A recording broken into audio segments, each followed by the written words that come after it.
33 కోట్ల రూపాయలు రంజాన్ కి ఇచ్చారు. అడిగినావా మేము? హైదరాబాద్ బోనాల పండుగ ఇచ్చింది 5 లక్షల రూపాయలు, 5 lakhs.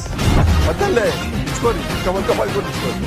ఇందులో ఏ పాపం చేసిన వాళ్ళ తెలంగాణలో రంజాన్ పండుగ మాదిరి గణేష్ ఉత్సవాలు జరుపుకుంటారు కదా, భవానీ ఉత్సవాలు జరుపుకుంటారు కదా, హనుమాన్ జయంతి ఉత్సవాలు జరుపుకుంటారు కదా, బోనాల పండుగ జరుపుకుంటారు కదా, అనేక పండుగలు జరుపుకుంటారు కదా. ఇచ్చింది ఎంత? చిప్ప చేతికి ఇచ్చింది వాళ్ళ అడుక్కునే పరిస్థితి. నేను మాట్లాడుతుంటే రేపు మళ్ళీ మాట్లాడు. బండి సంజయ్ మాట్లాడి పక్కా మాట్లాడతా. హిందూ సమాజం చెప్పాలి, బండి సంజయ్ నువ్వు మాట్లాడకు, వాళ్ళకి ఎన్ని వేల కోట్ల రూపాయలు నువ్వు మాట్లాడకు, మన పండుగలకు రూపాయి ఇవ్వకుండా మాట్లాడకు, మన దేవాలయాలు కబ్జా చేస్తా మాట్లాడకు, పక్కా మాట్లాడతాను. మేమేం మతాన్ని వ్యతిరేకంగా మాట్లాడలేము. ధర్మాన్ని అవమానపరిస్తే, సనాతన ధర్మాన్ని కించపరిస్తే, దేవాలయ పండుగలు పాలకులు పట్టుకుని పక్కా మాట్లాడు. మరి హిందూ సమాజం ఆలోచించాలని చెప్పి సందర్భంగా విజ్ఞప్తిస్తున్న పాలకులు మళ్ళీ చెప్తున్నారు, అన్ని వర్గాలను సమానంగా